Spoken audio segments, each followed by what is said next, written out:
હરે કૃષ્ણ. રાધેશ.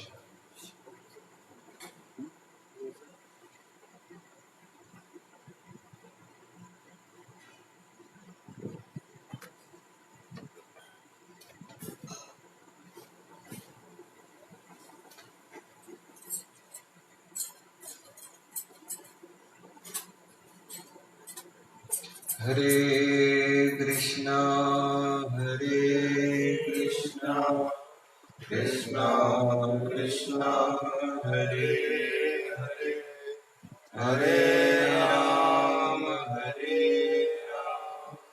રામ રામ.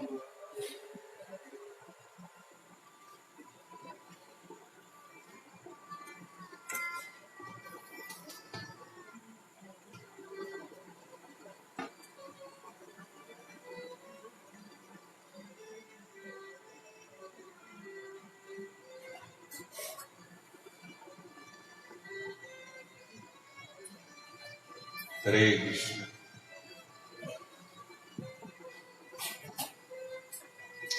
તો સ્વાગત છે બધા પધારેલા વૈષ્ણવ ભક્તોનું આ શ્રીમદ ભાગવત કથાની અંદર. આપણા વેદોમાં અને દરેક સમાજમાં લોકો ગંગા સ્નાનને બહુ મહત્વ માને છે કે ગંગા નદીનું એ જળની અંદર જો કોઈ સ્નાન કરવા મળે કેટલો ભાગ્યશાળી જીવાત્મા. બૃહદ નારદીય પુરાણમાં લખ્યું છે, કૃતે તુ સર્વ તીર્થાની ત્રેતાયામ પુષ્કરમ પરમ દ્વાપરે તુ કુરુક્ષેત્રમ કલો ગંગા વિશિષ્યતે. સતયુગની અંદર ત્રેતા में પુષ્કર અને ત્રેતાયુગની અંદર પુષ્કર જેવા તીર્થમાં જતા. અજમેરની બાજુમાં આવ્યું પુષ્કર તીર્થ, એમાં સ્નાન કરવા જતા. દ્વાપરે તુ કુરુક્ષેત્રમ, અને જ્યારે દ્વાપર યુગ આવ્યું એટલે કુરુક્ષેત્રનું ઘણું મહત્વ હતું. લોકો કુરુક્ષેત્રમાં ભગવાનના દર્શન કરવા જતા અને ત્યાં આગળ તપસ્યા કરતા. પણ કળિયુગ જ્યારે આવ્યો તો કે છે કલો ગંગા વિશિષ્યતે.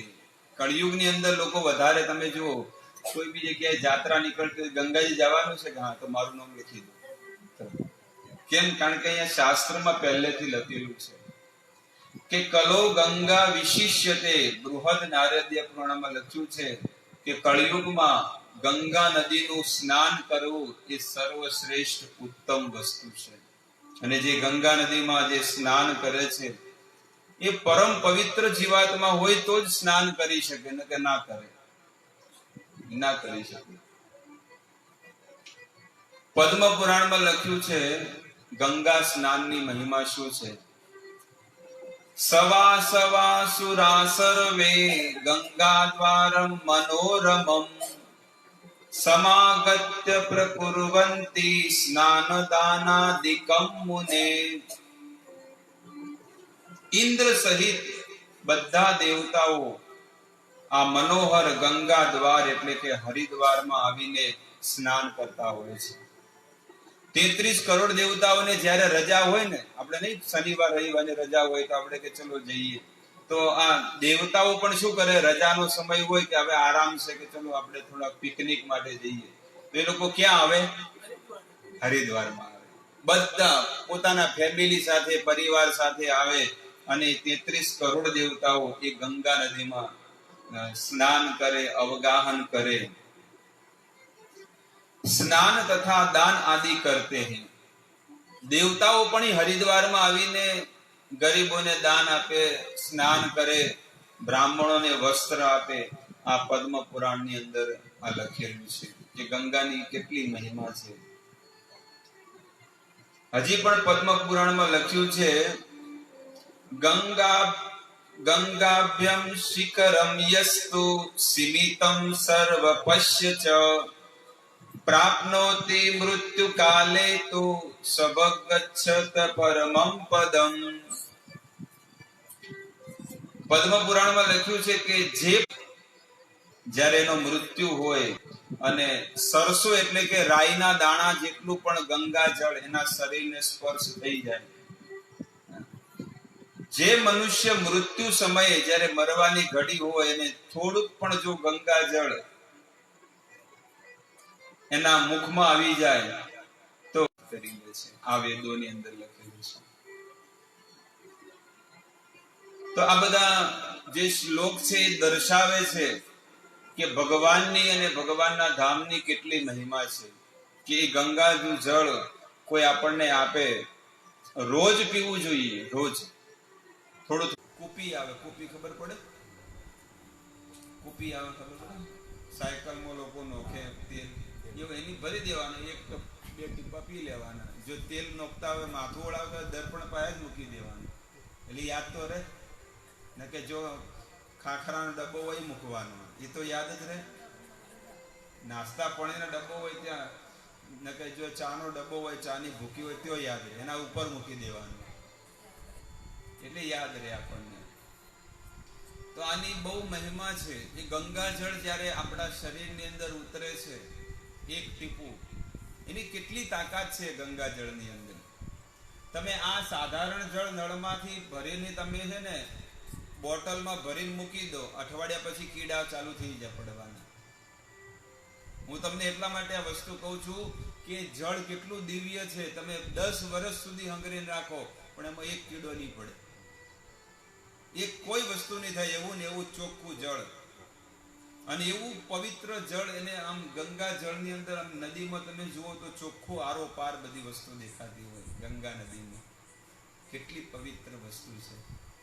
અહીંયા તમે જુઓ કે આપણે ખાલી એક બોટલમાં ભરીને અઠવાડિયું ખાલી રાખો તો અંદર ઈયળીઓ બધા જીવડા પડવાનું ચાલુ થઈ જાય. એટલે એની અંદર કેમ પડે છે?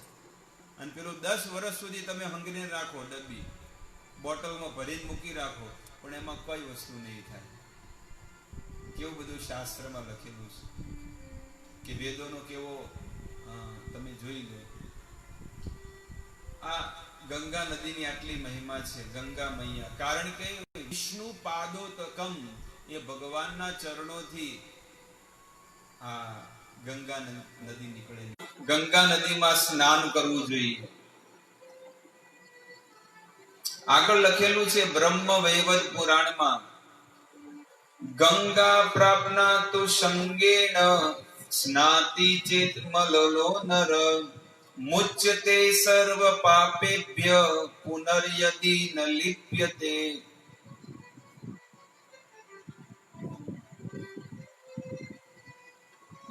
ગમે તે રીતે કોઈ ગંગા દ્વાર કે હરિદ્વાર જાય, કોઈની ઈચ્છા ન હોય, કદાચ કે હારા પૈસા થઈ જાય, જવા દો, નહીં જાવ, પણ કદાચ કોઈ ગામમાંથી કોઈ જતું હોય ને એનું કેન્સલ થઈ જાય જવાનું, એટલે ભાઈ તાર જવું છે મફતમાં.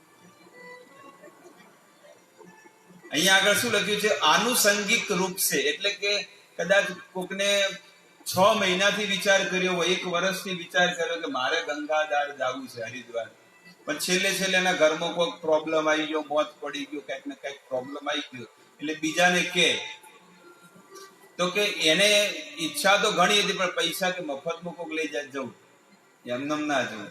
તો આને આવો મોકો મળી જાય. કદાચ કોક કે અજા મારી ટિકિટ છે બસમાં 15 દાડા સુધી ફરવાનું છે, મફત મારી ટિકિટ છે, મેં પૈસા ભરી દીધા है, तार जा. तो आनुषंगिक रूप से भी गंगा पहुंचकर यदि पापी मनुष्य स्नान करता है तो वह समस्त पापों से मुक्त हो जाता है. यदि वह पुनः भी लिप्त पापों में रहे फिर भी वो जीवात्मा शुद्ध हो जाता है. गंगा नदी ની શું મહિમા છે કે કદાચ કોઈ ગમે તેવો જીવાત્મા લોભી હોય, ભગવાન ધન તો બહુ બધું આપે લોકોને, પણ માણસને ધન છૂટતું નથી. બહુ અદ્ભુત છે. ભગવાને એવી માયા મૂકી છે ને માણસની પાછળ કે આ જે પણ હું કમાઉં છું ધન, એ મારા માટે અને મારા પરિવાર માટે છે. બીજાને આની અંદર કોઈ 1 રૂપિયાનો હક નથી. ભગવાન જ્યારે જોવે કે આને મેં ધન આપ્યો, પરિવાર આપ્યો, કુટુંબ આપ્યો, સમાજ આપ્યો, સુંદર મજાનો ભારત ભૂમિમાં જન્મ આપ્યો, પણ આ મનુષ્ય, આ જીવાત્મા જો ધર્મ માટે, મારા માટે અને શાસ્ત્ર માટે જો નથી તો સમય આપતો, નથી તો ધન આપતો, નથી તો કોઈ પ્રકારનું ધાર્મિક પ્રવૃત્તિ કરતો, તો આ મનુષ્યની બીજા જીવનમાં શું ગતિ થશે?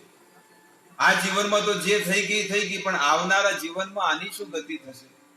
ત્યારે ભગવાનને જોઈને જીવ ઉપર દયા આવે છે કે આ માણસ મરશે તો કઈ લઈને જવાનો નથી. જે છે જ્યાં છે ત્યાં સુધી જો એ ધર્મ કરશે, ધર્મમાં ભાગ ભજવશે, તો એનું પુણ્ય લઈને આગલા જીવનમાં એને સારી ગતિ થશે. બધી વસ્તુ આપી અને તો પણ એ ભગવાનની સેવામાં જો ન લગાડે તો એ સૌથી મોટો દુર્ભાગ્યશાળી જીવાત્મા કહેવાય.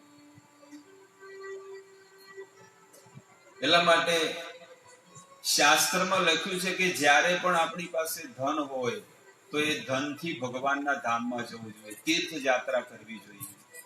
આ પહેલી વસ્તુ. તીર્થ યાત્રા કરીને ભગવાનના ધામમાં તપસ્યા કરવી જોઈએ. એવું નહીં કે ફરવા જઈએ છીએ, ભગવાનના ધામમાં જઈને તપસ્યા કરવી જોઈએ. તપસ્યાનો અર્થ શું છે? કે બહુ ઓછું ખાવું અને સાધના વધારે કરવી. ઊંઘવું ઓછું, કારણ કે તમે ખાઈને રાતે લોકો દબાઈને ખાઈ લે અને ખાઈને પછી હોઈ જાય એટલે પાચન થાય નહીં, એટલે સવારે માણસને આળસ આવે અને 8 વાગ્યા સુધી માણસ પથારીમાં પડી ગયો. પણ તમે 5 વાગે ભોજન કરી લો ને, 5 વાગે, અને 9-10 વાગે સુઈ જાવ ને, તો આરામથી 4 વાગે વગર એલાર્મે 4 વાગે સવારમાં ઉઠી જાવ, વગર એલાર્મે.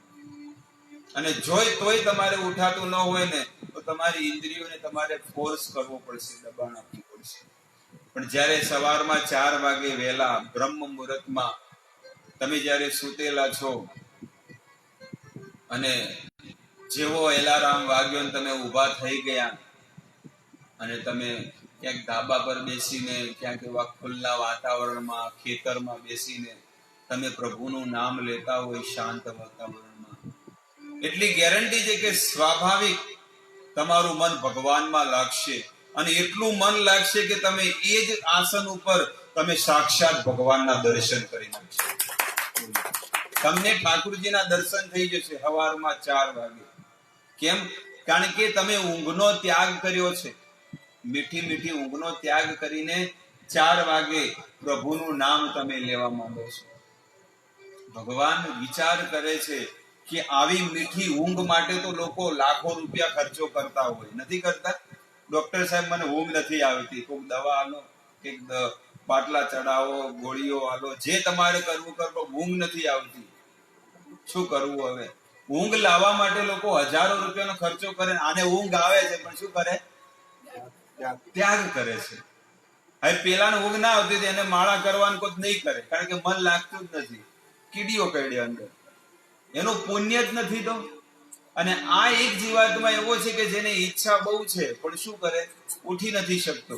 પણ તોય એ જીવાત્મા ઉભો થઈ અને જ્યારે એકાંતમાં શુદ્ધ વાતાવરણ, પવિત્ર હવા વહેતી હોય, ઠંડુ વાતાવરણ હોય, શાંત વાતાવરણ હોય અને પ્રભુનું નામ બસ આ ભગવાનનું નામ લેતો હોય, એ નામ જે બોલે એ સાંભળે છે. જે નામ બોલો પ્રભુનું, એ શું કરવાનું? સાંભળવાનું. બસ આટલું કામ કરવાનું છે. અને સતત અહર્નિશ ભગવાનમાં એટલી રુચિ રાખો, એટલી આસક્તિ રાખો ને, કે જેથી કરીને તમને ભગવાન પ્રત્યે પ્રેમ થઈ જાય, ભગવાનમાં આસક્તિ થઈ જાય. આજે માણસ છે ને, એક દિવસ માણસના જીવનમાંથી ઓછા થાય છે. એક દિવસ. આપણે 20 વર્ષના હતા, 21 વર્ષના થયા, 22 વર્ષના થયા, 40 વર્ષના થયા, 50 વર્ષના થયા, તો એક મહિનો, એક દિવસ ઓછો થાય છે ને આપણા જીવનમાંથી. તો વિચાર કરો તમે કે અત્યારે તો તમે સત્સંગમાં જઈ શકો છો, અત્યારે તો તમે મંદિરે જઈ શકો છો, અત્યારે તો તમે ભગવાનના ધામમાં દર્શન કરવા જાઓ તો જાત્રાએ જઈ શકો છો, અત્યારે તમે વાંચવું હોય તો વાંચને કરી શકો છો. પણ જ્યારે ઘડપણ આવશે, પથારીમાં પડ્યા હશો અને તમને કોઈ કે ચાલો કઈ મંદિરે જાવું, દર્શન કરવા, સત્સંગ હોપડવા, ના બાપ, હવે તો શરીર કામ નહીં કરતું. કહે ને કે હવે તો શરીર કામ કરતું નથી, ચલો ભાઈ આપણે ગામમાં બધા બહેનો આવી છે તો ભજનમાં જઈએ, ના ગામમાં જવરાય એમ નથી. ચલો તો પછી આપણે બેસીને તમે પથારીમાં સુતારો અને આપણે બધા કંઈક તમે વાંચો તો કે મને હવે દેખાતું એ નથી.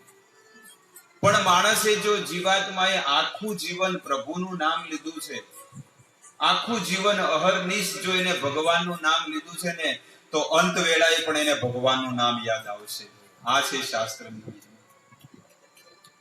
કારણ કે છેલ્લી ઘડીએ તમે કથામાં નહીં જઈ શકો, છેલ્લી ઘડીએ તમે સત્સંગમાં નહીં જઈ શકો, છેલ્લી ઘડીએ તમે ભગવાનના ધામમાં નહીં જઈ શકો, છેલ્લી ઘડીએ તમે ભગવાનની સેવાય નહીં કરી શકો.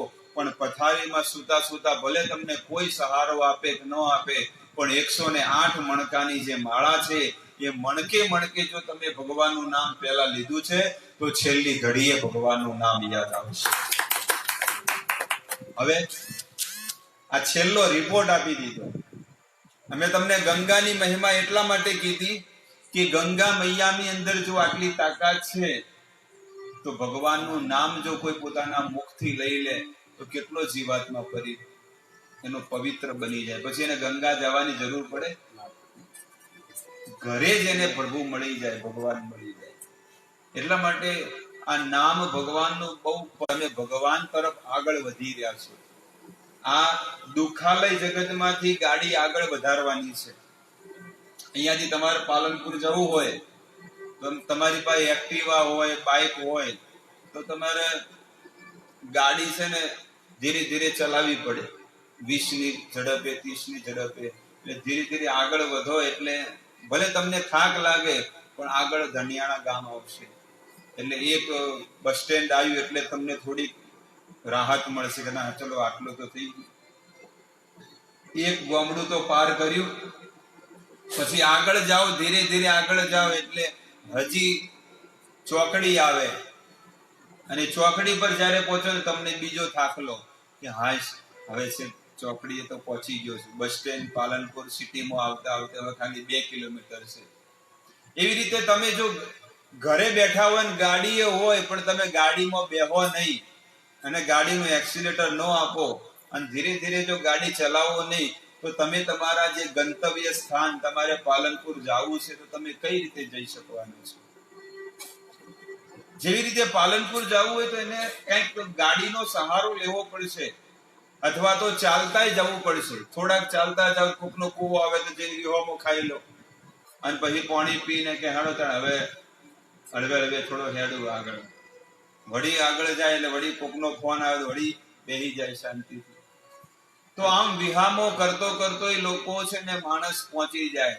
એવી રીતે ભગવાન પણ એ જ કે છે કે આ મનુષ્ય શરીરમાં પણ સવારથી લઈને સાંજ સુધી માણસ થાકી જાય અને થાક્યા પછી શું કરે?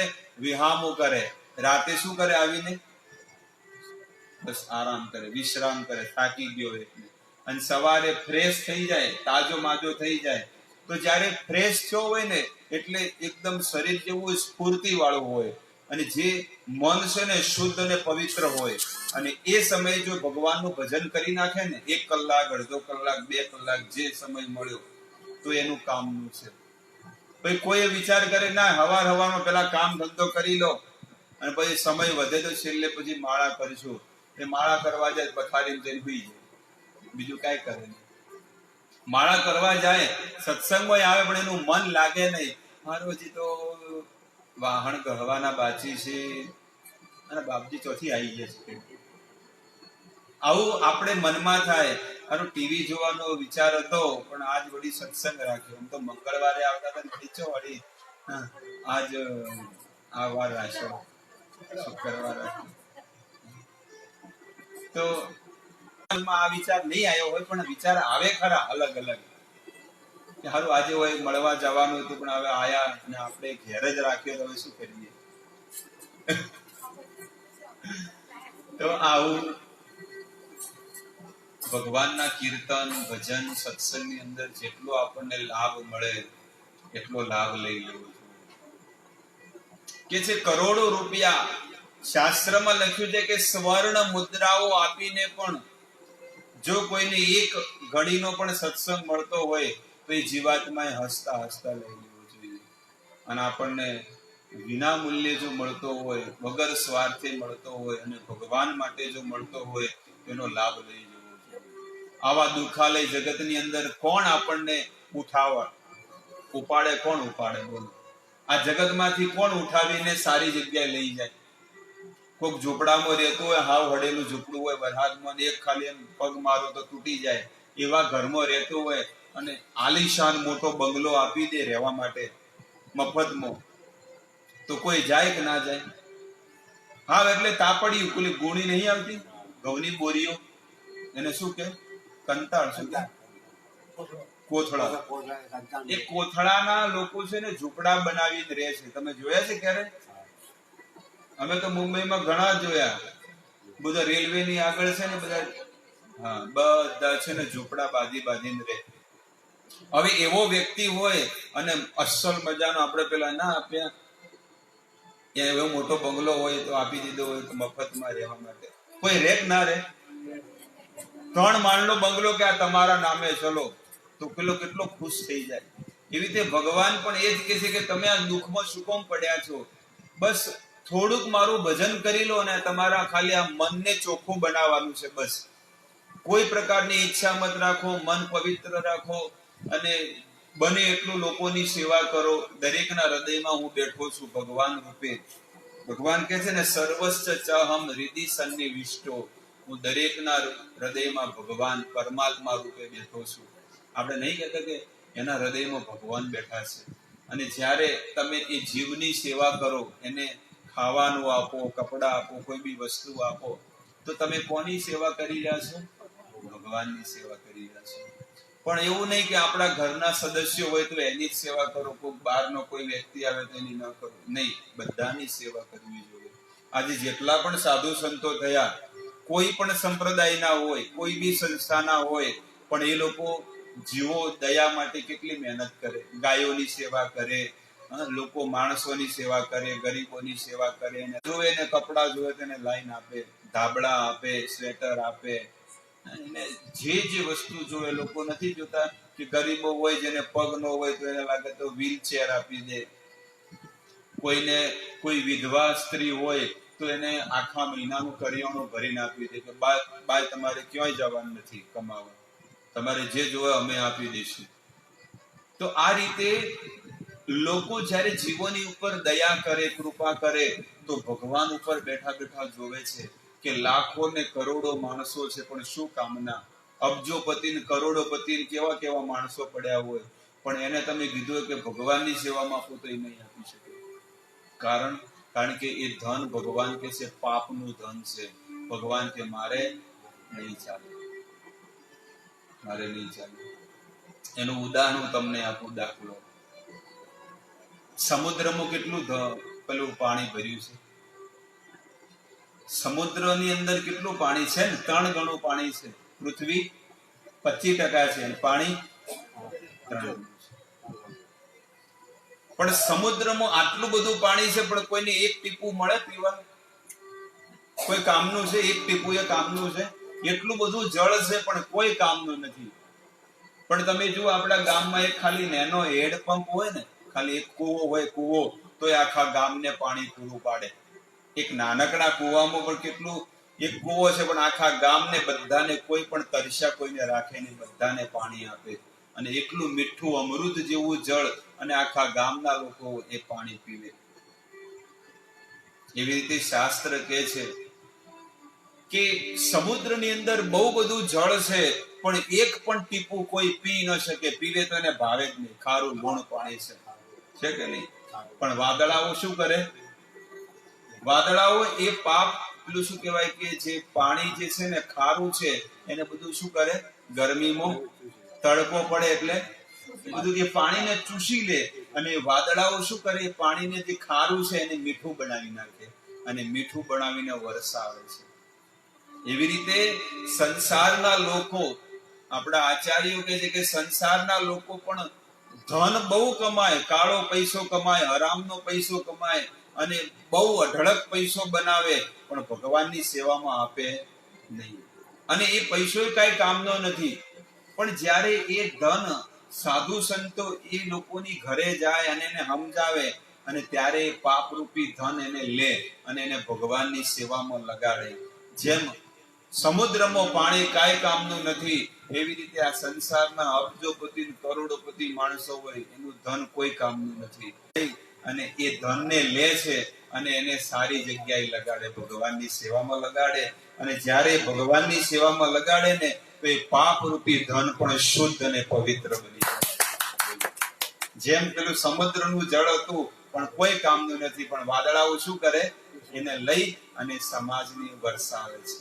એવી રીતે સંસારી જીવો, જે લોકો અઢળક પૈસો કમાતા હોય પણ એને હાલવાનો જીવ ચાલે, પણ સાધુ સંતો કે અલ્યા ભાઈ હાલ, ને કે તારું કઈ કામમાં નહીં આવે, અહીંયા જ પડ્યું રહે. એટલે એ બિચારો જબરદસ્તી પેલાય કેટલા હાલ્યા લા તાણે મોએ થોડાક હાલું, પેલા કેટલા હાલ્યા કે એને કે 500 હાલે, પેલો તારા હું 200 હાલું, પેલા કેટલા હાલ્યા કે 200 હાલે, પેલો હું 20 હાલું. અમને પડી બસ. એટલે બને એટલો ભગવાન માટે વિચાર કરવો જોઈએ કે આજે સાક્ષાત ભગવાન મારા ઘરે આવ્યા છે અને ભગવાન આવીને મારી પાસે માંગણી કરી રહ્યા છે કે હે મારા પ્રિય ભક્તો, મારો મોટો ઉત્સવ થઈ રહ્યો છે, તો તમે ફૂલને તો ફૂલની પાખડી મારી સેવામાં તમે લગાડો. અને જ્યારે ભગવાનના કાર્યમાં કોઈ વ્યક્તિ વાપરે છે ને, આપણે કેવું ન પડે, ભગવાન જોવે છે બધું કાર્ય. આપણે અનુભવ નથી કરતા કે આપણે જે કામ કરી રહ્યા છીએ ભગવાન માટે જોઈ રહ્યા છીએ. આજે તપવું, આવા કળિયુગની અંદર તપવું એટલે તપસ્યા કરવી એ બહુ અઘરું છે. બધા લાખો કરોડો માણસો છે પણ બધા નથી કરતા, પણ કોઈ વીરલો વ્યક્તિ હોય ને ઈ તપે છે અને કંઈક સમાજને જ્ઞાન આપે, ભક્તિ આપે, ભગવાનનો પ્રસાદ આપે, ભગવાનની માળા કરાવે, ભગવાનના ધામમાં લઈ જાય. આવું પુણ્ય કાર્ય બીજા કોણ કરતા હોય? એટલે જ્યાં આગળ આવું પવિત્ર કાર્ય થતું હોય ત્યાં આગળ જઈને આપણું શરીર, આપણો દેહ લગાડવો જોઈએ, આપણી વાણી લગાડવી જોઈએ અને આપણે તન મન ધનથી સેવામાં લાગી જવું જોઈએ. કે સૌથી મોટું સૌભાગ્ય ભગવાને મને આપ્યું છે કે મને આવો રોજ લાભ મળે છે. કે બીજા તો સંસારમાં બધા લોકો શું કરી રહ્યા છે? પાપ વૃત્તિમાં લોકો લાગ્યા છે. આખો દિવસ ચોરી કરે, જૂઠું બોલે, પાપ કરે, ઘરે આવીને ખાઈ પીને હોઈ જાય અને ઘરે લોકો પાપ કરે. માણસો શું કરે છે કળિયુગનો જીવાત્મા? બસ પાપ કરે છે. શાસ્ત્ર અનુસાર જયારે અમે કથાઓ સાંભળીએ ને ગુરુ મહારાજ દ્વારા, ગુરુ મહારાજ કે છે કે કળિયુગનો પાપી જીવાત્મા સવારમાં મોડો ઉઠે, ઉઠીને ટિફિન ભરીને જાય અને બજારમાં જઈને આખા બધાને લોકોને ઠગીને ધન લાવે. બધાને શું કરે? ઠગવાના ધંધા કરે, ઠગીને પાપ રૂપી ધન લાવે અને માલ લાવે અને બહુ દબાઈને ખાઈ લે. અને દબાઈને ખાય એટલે સ્ત્રી સાથે ખોટું કામ કરીને માણસ સુઈ જાય પાપ કરીને.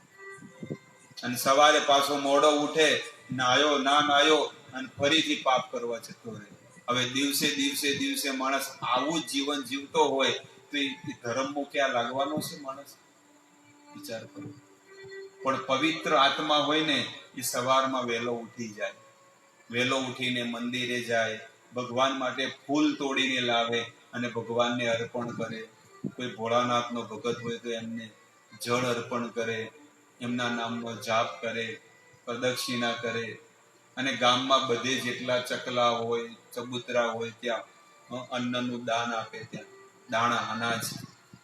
તો આવા પવિત્ર કાર્ય કરીને એ સવારમાં એ વહેલો છે ને 7 વાગે તો પોતાના ઘરે આવી ગયો હોય, 4 વાગે ઉઠી ગયો હોય, પણ બધા પવિત્ર કાર્ય કરીને ઘરે આવ્યો હોય. ઘરે આવીને ગીતા, ભાગવત, રામાયણ વાંચે અને 12 વાગે એ માર્કેટમાં જાય, બજારમાં જાય કમાવા, પણ સારું ને પવિત્ર ધન કમાઈને લાવે. 12 વાગે જાય ને 6 વાગે પાછો આવે. 5-6 કલાકમાં જે પણ મળ્યું તે લઈને પાછો ઘરે આવે અને એનાથી કંઈક વસ્તુ ખરીદીને લાવે અને ખરીદીને લાવીને પેલા શું કરે? ભગવાનને અર્પણ કરે કે લો પ્રભુ, વદિયમ વસ્તુ તુભ્યમ એવમ સમર્પયેત. આખો દિવસ હું કર્મ કરીને જે કમાણો છું આ તમારા ચરણોમાં હું તમને સમર્પિત કરું છું. તો એક જીવાત્માનું જીવન મેં તમને કહી દીધું કે મોડો મોડો ઉઠે, બજારમાં જઈને પાપ કરે અને પાપ રૂપી ધન કમાઈને એ બધું લઈને આવે અને ખાઈને હોઈ જાય અને આખી રાત એ જીવાતમાં પાપ કર્મ કરે, સવારે વળી મોડો ઉઠીને ફરીથી બીજા દાડે પાપ કરવું છે. બસ આવી રીતે માણસ પાપ કરતો કરતો કરતો કરતો એની એટલી અધોગતિ આવી જાય ને, એ માણસ વિચાર કરે કે મારે ભગવાનમાં જરાય રુચિ નથી લાગતી, ભગવાનમાં રુચિ નથી, ધર્મમાં રુચિ નથી, બસ મારે ઇન્દ્રિયોને મારે તૃપ્ત કરવી છે. બસ હું સુખી થઈ જાઉં એકલો, ભલે મર્યા છે હું નરકમાં જાઉં, ગમે તે મારે એની કોઈ ચિંતા નથી. તો આવો જીવાત્મા, ચાહે સ્ત્રી હોય કે પુરુષ હોય, એ પોતાના પગ ઉપર શું મારી રહ્યો છે? કુહાડો મારી રહ્યો છે. એટલા માટે સતર્ક બનો, જાગો, જાગૃત થાવ. આ જીવન મળ્યું છે એને એમનો મત ગુમાવો, એને ભગવાનના સ્મરણમાં, ચિંતનમાં એને થોડુંક વિતાવો, થોડુંક લગાવો મન. અને ભગવાનની જ્યારે માળા કરો એ તમે શરીરને તપાવી રહ્યા છો, ભગવાનનું સ્મરણ કરો. તમે જુઓ, ભગવાનમાં મન લગાડવું બહુ અઘરું છે, સંસારમાં લગાડવું કેટલું છે? આરામથી બસ ટેમ જતો જ રહે તમારે. તો શું કહે? નવરી લાવ ભાઈ બેહે અને સંસારની વાતોમાં મન એટલું પહોંચી જાય ને, આ ફલોણાનું સોડીનું, છોકરાનું, ઢેકડાનું, પૂછડાનું બધું કમ્પ્લીટ કમ્પ્લીટ. એટલો ઇતિહાસ આ શાસ્ત્રોનો નહીં આવડતો હોય, રામાયણ, ભગવદ્ ગીતા કોઈ આવડે નહીં. હોભળ્યું હોય તો બારોબાર જતું રહે, પણ સંસારની વાતમાં એટલું મન અને એવી આમ કહેવાય ને કે આમ બરફી જેવું લાગે, મીઠું ધરાક. કોકની સંસારની વાતો માણસને કરવી હોય તો આમ જેમ ચાહણી ના પડતી હોય મોઢામાંથી, એવું એટલી સુંદર વાત લાગે. અને ભગવાનની વાત એ માણસને કડવી લાગે છે. એટલે બને એટલા ભગવાન તરફ વળો, ભગવાનમાં લાગો, ભગવાનમાં રુચિ રાખો. આપણે પણ ભગવાનના ભક્ત બનો અને લોકોને પણ પ્રેશર કરો. પ્રેશર નો છે કે એને ફોર્સ કરી લાવો, હેડો હેડજો, બેજો, ગાડી ખાલી છે, હેડો હું તમને લઈ જાઉં મંદિર, ચલો સત્સંગમાં આજે. તો માણસને ખાલી તમે એમ કહો કાલ આવવું હે સત્સંગમાં, કાલે જ આવવું હે તો આગળ દર્શન કરવા, હા હા આવશું. અને ભાઈ બીજા દિવસે જો તમે ન કહો ને તો એ નહીં આવે, એના હાથે નહીં આવે તૈયાર થઈને. હા, કોકના લગ્નમાં જવું, પાર્ટી હોય તો 2 કલાક પહેલા તૈયાર થઈને તમારા ઘરે આવીને ખુરશીમાં બેસી જાય, મને લઈ જાજો હો, અમારે આવવાનું છે, અમારે કંકોત્રી આવી છે. પણ એ આધ્યાત્મિકમાં જો આવી હોય ને વાયક, તો માણસને ઈચ્છા નહીં હોય. એટલા માટે બીજા દિવસે ફરીથી કહેવાનું, ચલો આપણે ગાડી તૈયાર થઈ ગઈ છે, ચાલો આપણે બેસીશું ગાડીમાં, સત્સંગ સાંભળશું, કીર્તન કરશું, ભગવાનની આરતીનો લાભ લઈશું, ભગવાનનો પ્રસાદ લઈશું અને પાછા આવી જશું. ચાલો. તો ભક્તિના કાર્યમાં પણ લોકોને શું કરવું પડે? શું કરવું પડે? ખેંચવા પડે કે ચલો ભાઈ બે આવો, લાભ લો. અને ભૌતિક કામમાં તમારે કોઈને કહેવું નહીં પડે, ઓટોમેટિક ચાલશે. સંસાર આખો નથી ચાલતો. ભગવાન કોઈને કહેવા જાય ભાઈ ઉઠ, કોમ ધંધે જવાનું છે? ભગવાન કોઈને કહેવા જોઈએ છે? કોઈ છોકરાને કહેવા જોઈએ કે તારી સ્કૂલમાં જવાનું? એ છોકરો ઓટોમેટિક ઉભો થઈ જાય, 5 વાગે એટલે વહેલો ઉભો થઈ જ જાય. કોઈને કહેવા ભગવાન આવતા નહીં જા ભાઈ તું કોમ ધંધે જાય, એને ખબર છે કે હું કોમ ધંધે નહીં જાઉં તો ભૂખે હું મરું.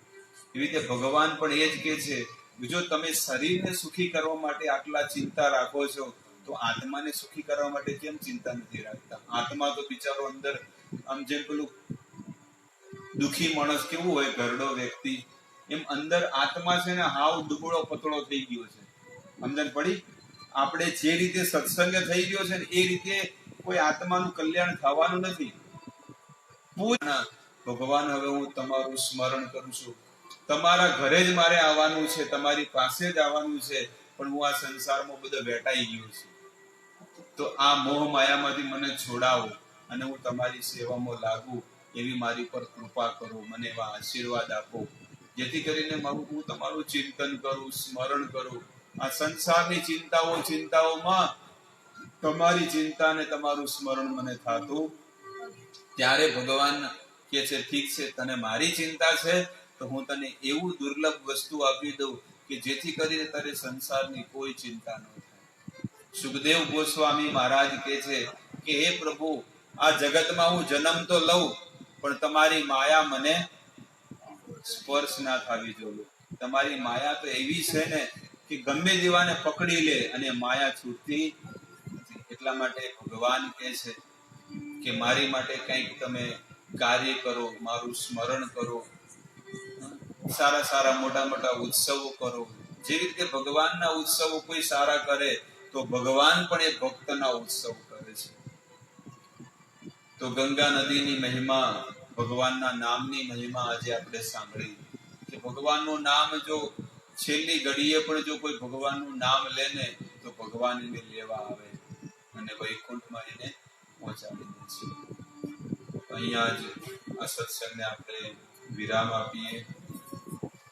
હવે બધા 5-10 મિનિટ ભગવાનના કીર્તન કરશું અને પછી આજના સત્સંગને આપણે વિરામ આપીશું.